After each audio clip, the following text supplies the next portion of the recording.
Hi, this is Mike from thesubstream.com, and this is the episode of Watch This Instead for the week ending Friday, the 24th of September 2010, and we're finally back in our super shitty studio after like 2 weeks of shooting Toronto International Film Festival coverage. And as it turns out, while we were gone shooting all of the footage, our downstairs neighbors who make soup installed some really loud machines that never turn off.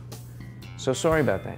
So Wall Street, the original 1987 film, the sequel to which, directed by Oliver Stone, comes out today, is one of those rare movies that gets better the more time goes by. It's one of those perfect collisions of actor and role, featuring Michael Douglas as the iconic, weaselly, millionaire, master of the universe Wall Street financial crook Gordon Gekko, and also of director and material, where Oliver Stone used his really sardonic, kind of critical, clinical eye to help make a movie that defined an era, the era of 80s financial greed and excess and irresponsibility. An era unrivaled in its greed and excess for about like 20 years, until all the banks and insurance companies got hyperdimensionally greedy, incomprehensibly greedy, and ruined themselves gorging on bad debt and threw the whole world into complete global financial meltdown.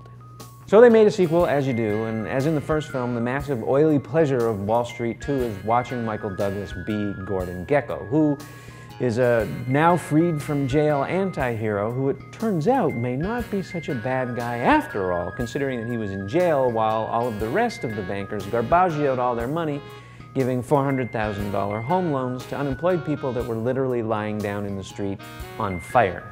He's by far the best thing in a film that is a weird mashup of super stylish, high production value documentary about the global financial collapse and more traditional, generic, romantic thriller. Stone tries desperately to create these really dramatic scenes where bankers yell at each other and explain to us what a credit default swap is, and then he sticks those scenes along with a bunch of weirdly slick graphics and other documentary elements into a story about a young banker out for revenge and his fiancée, who happens to be Gordon Gekko's estranged daughter.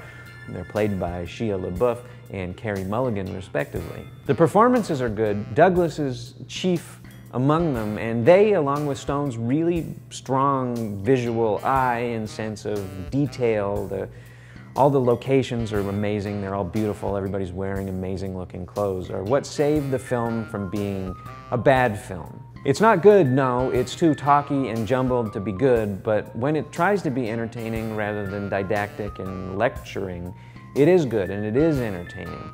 And also, weirdly, it seems like maybe Oliver Stone was trying to remake Star Wars. There's a speeder bike scene. There's a scene where the deceased mentor appears glowing blue over the young apprentice's shoulder to give him some words of advice. There's a whole bunch of weird editing tricks, like the old-fashioned Looney Tunes circle wipe thing. It's very weird, very Star Wars-y, and I don't know what's going on, but that's neither here nor there. So what should you watch instead? Well, this week, it's not a watch, it's a so what should you listen to instead? The very cool weekly American radio show on WBEZ that I listen to as a podcast on iTunes, it's called This American Life, which is hosted by Ira Glass, has an episode that's available on their website, www.thisamericanlife.org, I believe, called The Giant Pool of Money, which is as good as anything's been so far at being an interesting, entertaining, thorough, and plain-spoken, comprehensible explanation of the financial collapse, why it seemed like one day everything was fine, and then the next day none of the banks existed anymore.